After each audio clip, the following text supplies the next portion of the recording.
Hello friends, welcome to Janvita creations. Friends, ನಾನಿಲ್ಲಿ ಒಂದು ರೊಟ್ಟಿಗೆ ಈ ರೀತಿ ಸಿಲ್ಕ್ ಥ್ರೆಡನ್ನು ಸುತ್ಕೊಳ್ತಾ ಇದ್ದೀನಿ. ಒಂದು 100 ರೌಂಡ್ ಸುತ್ಕೊಳ್ತೀನಿ. ಸಿಂಪಲ್ಲಾಗಿ ಮನೆಯಲ್ಲಿ ನಾವು ಸೀರೆ ಕುಚ್ಚನ್ನು ಹಾಕ್ಕೊಳ್ಬೋದು, ತುಂಬ ಈಸಿ ಇದೆ. ಈ ರೀತಿ ಒಂದು 100 ರೌಂಡ್ ಸುತ್ಕೊಂಡಿದ್ದೀನಿ. ಇಲ್ಲಿ ನೀವು 60 ಎಳೆ ಸುತ್ಕೊಂಡ್ರೆ ಸೂಜಿಗೆ ಹಾಕ್ಕೊಳ್ಬೋದು. ಬಿಗ್ ಸೈಜ್ ಸೂಜಿಗೆ ಅಂದರೆ ಬಿಗ್ ನಿಡಲ್ಗೆ ಹಾಕ್ಕೊಳ್ಬೋದು. ನಾನಿಲ್ಲಿ 100 ಎಳೆ ಥ್ರೆಡನ್ನು ಸುತ್ಕೊಂಡಿರೋದ್ರಿಂದ ಸ್ವಲ್ಪ ಗಮ್ ಹಾಕಿ ಶಾರ್ಪ್ ಮಾಡ್ಕೊಳ್ತೀನಿ. ಥ್ರೆಡನ್ನು ಈ ರೀತಿ ಕಟ್ ಮಾಡಿಕೊಂಡು ಇಲ್ಲಿ ಫ್ಯಾಬ್ರಿಕ್ ಗ್ಲೋ ಹಾಕ್ತಾಯಿದ್ದೀನಿ ನಾನು. ಸ್ವಲ್ಪ ಗಮ್ ಹಾಕಿ ಅದನ್ನು ಸ್ಟಿಫಾಗಿ ಗಟ್ಟಿಯಾಗೋ ಹಾಗೆ ಮಾಡ್ಕೊಳ್ಬೇಕು. ಈ ರೀತಿ ಸ್ವಲ್ಪ ಗಮ್ ಅದ್ರ ಮೇಲೆ ಹಾಕಿ ಅದನ್ನು ಶಾರ್ಪ್ ಮಾಡ್ಕೊಳ್ಬೇಕು. ನಾವು ಡೈರೆಕ್ಟಾಗಿ ಸೀರೆಗೆ ಹಾಕ್ತಿರೋದ್ರಿಂದ ಇಲ್ಲಿ ಇದು ಶಾರ್ಪ್ ಆಗಬೇಕಾಗುತ್ತೆ. ಅಂದರೆ ಗಟ್ಟಿಯಾಗಿ ಸ್ವಲ್ಪ ಉದ್ದವಾಗಿ ಮಾಡ್ಕೊಳ್ಳಿ. ಇದು ತಕ್ಷಣವೇ ಈ ರೀತಿ ಮಾಡಿಕೊಂಡು ನಾವು ಸೀರೆ ಕುಚ್ಚನ್ನು ಹಾಕೋದಕ್ಕೆ ಆಗೋದಿಲ್ಲ. ಇದು ಸ್ವಲ್ಪ ಗಟ್ಟಿಯಾಗಬೇಕು ಅಂದರೆ ಸ್ವಲ್ಪ ಟೈಮ್ ಬೇಕು. ನೀವೇನಾದರೂ ಬೆಳಿಗ್ಗೆ ಹಾಕ್ತೀನಿ ಅಂದರೆ ನೈಟ್ ಈ ರೀತಿ ಮಾಡಿ ಇಟ್ಟರೆ ಬೆಳಗ್ಗೆ ಅಷ್ಟರೊಳಗೆ ಅದು ತುಂಬ ಗಟ್ಟಿಯಾಗಿರುತ್ತೆ. ಆವಾಗ ಸೀರೆ ಕುಚ್ಚು ಹಾಕೋದಕ್ಕೆ ಡೈರೆಕ್ಟಾಗಿ ಸೀರೆಗೆ ನಾವು ಇದರಿಂದ ಕುಚ್ಚನ್ನು ಕಟ್ಕೊಳ್ಬೋದು. ಈ ರೀತಿ ನಾನು ಸ್ವಲ್ಪ ಗಮ್ ಹಾಕಿ ಇಟ್ಟಿದ್ದೀನಿ. ಇದು ಒಣಗೋದಕ್ಕೆ ಇಟ್ಟಿದ್ದೀನಿ. ಸೊ ನೋಡ್ತಿರ್ಬೋದು, ನಾನು ಹಿಂದೆ ಥ್ರೆಡನ್ನು ಮಾಡಿಟ್ಟಿದ್ದೆ. ಇದು ನೈಟೇ ಮಾಡಿಟ್ಟಿದ್ದು ತುಂಬ ಗಟ್ಟಿಯಾಗಿದೆ ಮತ್ತು ಶಾರ್ಪು ಕೂಡ ಇದೆ ತುದಿಯಲ್ಲಿ. ಸೊ ಇದು ಡ್ರೈ ಆಗಬೇಕು. ತಕ್ಷಣಕ್ಕೆ ನಾವು ಈ ರೀತಿ ಮಾಡಿಕೊಂಡು ಸೀರೆ ಕುಚ್ಚು ಹಾಕ್ತೀವಿ ಅಂದರೆ ಅದು ಆಗೋದಿಲ್ಲ. ಸ್ವಲ್ಪ ಟೈಮ್ ಬೇಕು ಅದು ಒಣಗೋದಕ್ಕೆ. ನಾನಿಲ್ಲಿ ಕ್ರೋಶಾ ನೀಡಲಿಂದ ಅದು ಜಿಗ್ಜಾಗ್ ಮಾಡಿರ್ತೀವಲ್ಲ ಅದ್ರ ಮೇಲ್ಭಾಗದಲ್ಲಿ ಒಂದು ಹೋಲ್ ಮಾಡಿಕೊಂಡೆ. ಸೂಜಿಲಾದರೂ ನೀವು ಮಾಡ್ಕೊಳ್ಬೋದು. ನಂತರ ಇಲ್ಲಿ ಥ್ರೆಡ್ ಇರುತ್ತಲ್ವ, ಅದನ್ನು ಒಂದು ಬೀಡ್ ಒಳಗಡೆ ಹಾಕ್ಕೊಂಡು ಇಲ್ಲಿ ಹೋಲ್ ಮಾಡಿರ್ತೀವಲ್ಲ ಬಟ್ಟೆ ಮೇಲೆ, ಅದರೊಳಗಡೆಯಿಂದ ಪಾಸ್ ಮಾಡಬೇಕು. ಈ ರೀತಿ ಶಾರ್ಪ್ ಮಾಡ್ಕೊಂಡಿದ್ದಾಗ ಆರಾಮಾಗಿ ಅದು ಕೆಳಗಡೆ ಬರುತ್ತೆ, ಎಳ್ಕೊಳ್ಬೋದು. ನಿಮ್ಗೇನಾದರೂ ಇದು ಕಷ್ಟ ಅನಿಸಿದ್ರೆ ಡೈರೆಕ್ಟಾಗಿ 60 ಎಳೆ ಥ್ರೆಡನ್ನು ತಗೊಂಡು ಸೂಜಿಗೆ ಹಾಕ್ಕೊಂಡು ನಂತರ ನೀವು ಕುಚ್ಚನ್ನು ಕಟ್ಕೊಳ್ಬೋದು. 60 ಎಳೆಗಿಂತ ಜಾಸ್ತಿ ತಗೊಂಡ್ರೆ ಅದು ಸೂಜಿಗೆ ಹಾಕೋದಕ್ಕೆ ಥ್ರೆಡನ್ನು ಆಗೋದಿಲ್ಲ. ಹಾಗಾಗಿ ಈ ರೀತಿ ಮಾಡ್ಕೊಳ್ಳಿ.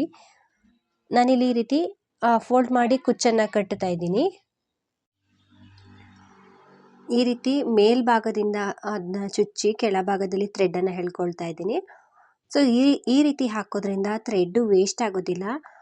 ಎಷ್ಟುದ್ದ ಬೇಕೋ ಅಷ್ಟುದ್ದ ಥ್ರೆಡನ್ನು ಈ ರೀತಿ ನೀಟಾಗಿ ಇಟ್ಕೊಂಡು ಮೊದಲಿಗೆ ಅದನ್ನು ಕಟ್ಕೊಳ್ಬೇಕು. ನಾನು ಆಲ್ರೆಡಿ ಜರಿ ಥ್ರೆಡನ್ನು ಸೂಜಿಗೆ ಹಾಕ್ಕೊಂಡಿದ್ದೀನಿ. 2 ಎಳೆ ಥ್ರೆಡನ್ನು ತಗೊಂಡಿದ್ದೀನಿ. ಕೆಳಭಾಗದಿಂದ ಈ ರೀತಿ ಸೂಜಿನ ಮಧ್ಯಭಾಗದಲ್ಲಿ ಚುಚ್ಚಿ ಇವಾಗ ನಾಟ್ ಹಾಕ್ಕೊಳ್ಬೇಕು. ಹಿಂದೆ ಸ್ವಲ್ಪ ಥ್ರೆಡನ್ನು ಸ್ವಲ್ಪ ಕೈಯಲ್ಲಿ ಗ್ರಿಪ್ಪಲ್ಲಿ ಈ ರೀತಿ ಇಟ್ಕೊಂಡು ಕಟ್ಕೊಳ್ಬೇಕು. ಸೊ ಸೂಜಿನ ಈ ರೀತಿ ತಂದು ಇಲ್ಲಿ ಹೋಲ್ ಥರ ಬರುತ್ತಲ್ವ, ಇದರೊಳಗಡೆ ಪಾಸ್ ಮಾಡಿಕೊಂಡ್ರೆ ಅಲ್ಲಿ ಗಂಟಾಗುತ್ತೆ, ಅಂದರೆ ನಾಟ್ ಆಗುತ್ತೆ. ಅಥವಾ ಒಂದು 2-3 ಬಾರಿ ಸುತ್ತಿ ನಂತರ ಈ ರೀತಿ ನಾಟ್ ಹಾಕ್ಕೊಳ್ಬೋದು. ಒಂದು 2-3 ಸಲ ಟೈಟಾಗಿ ಈ ರೀತಿ ನಾಟ್ ಹಾಕ್ಕೊಳ್ಳಿ. ಫ್ರೆಂಡ್ಸ್, ನಿಮ್ಗೇನಾದರೂ ಕ್ರೋಶ ಬರೋದಿಲ್ಲ ಅಂದರೆ ಈ ರೀತಿ ನಿಮ್ಮ ಸೀರೆಗಳಿಗೆ ನೀವೇ ಕುಚ್ಚನ್ನು ಹಾಕ್ಕೊಳ್ಬೋದು. 60 ಎಳೆ ಥ್ರೆಡನ್ನು ತಗೊಂಡ್ರೆ ಸೂಜಿಗೆ ಡೈರೆಕ್ಟಾಗಿ ಹಾಕ್ಕೊಂಡು ಸೂಜಿ ಮುಖಾಂತರನೂ ಕೂಡ ನೀವು ಕುಚ್ಚನ್ನು ಕಟ್ಕೊಳ್ಬೋದು.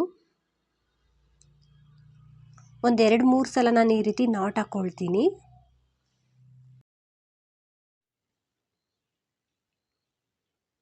ಒಂದು 4-5 ರೌಂಡ್ ಸುತ್ಕೊಂಡಾದರೂ ನೀವು ನಾಟ್ ಹಾಕ್ಕೊಳ್ಬೋದು. ಸೊ ಫಾಸ್ಟಾಗಿ ಹಾಕ್ಕೊಳ್ತಾ ಹೋಗ್ಬೋದು. ಅಥವಾ ಬೀಡನ್ನ ಹಾಕ್ಕೊಳ್ಳಿಲ್ಲ ಅಂದರೆ ಹಾಗೇ ಹೂ ಕಟ್ಟೋ ರೀತಿ ಕೈಯಲ್ಲಿ ಕಟ್ಕೊಳ್ಬೋದು. ಸೊ ಅದನ್ನು ಕೂಡ ನಾನು ವಿಡಿಯೋ ಮಾಡಿ ಹಾಕಿದ್ದೀನಿ, ಈ ರೀತಿ ಸೂಜಿಗೆ ಹಾಕ್ಕೊಳ್ದೇ ಹೇಗೆ ಕುಚ್ಚನ್ನು ಕಟ್ಟೋದು ಅಂತ.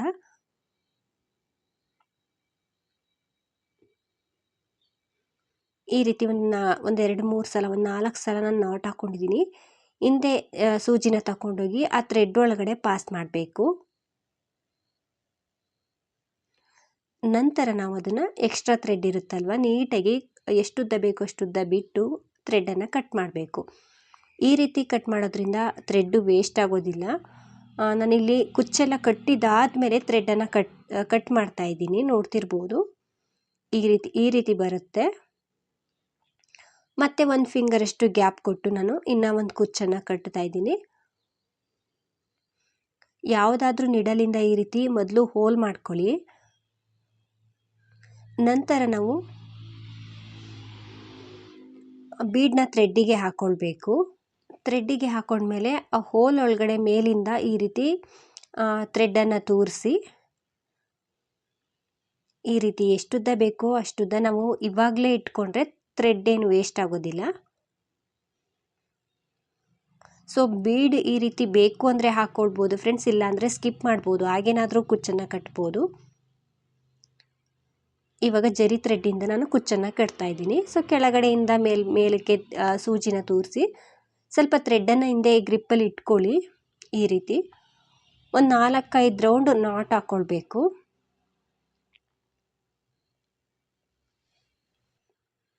ಅಥವಾ ನಿಮಗೆ ಗ್ರಿಪ್ ಸಿಗ್ತಿಲ್ಲ ಅಂದರೆ ಒಂದು 4-5 ರೌಂಡ್ ಸುತ್ತಿ ನಂತರ ನಾಟ್ ಹಾಕ್ಕೊಂಡ್ರೂ ಕೂಡ ನಡೆಯುತ್ತೆ.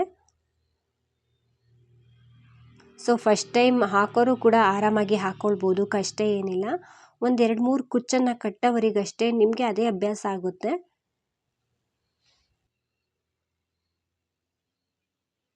ಈ ರೀತಿ ಒಂದು 2-3 ನಾಟ್ ಹಾಕ್ಕೊಂಡ್ಮೇಲೆ ಆ ಥ್ರೆಡ್ಡನ್ನು ಹಿಂದೆ ತಗೊಂಡೋಗಿ ಹಿಂದೆಯಿಂದ ಅದೇನು ಗಂಟು ಹಾಕಿರ್ತೀವಲ್ಲ ಆ ಥ್ರೆಡ್ ಒಳಗಡೆ ಇದನ್ನು ಕೆಳಗಡೆ ತೂರಿಸಿದ್ಮೇಲೆ ಥ್ರೆಡ್ಡನ್ನು ಕಟ್ ಮಾಡಬೇಕು.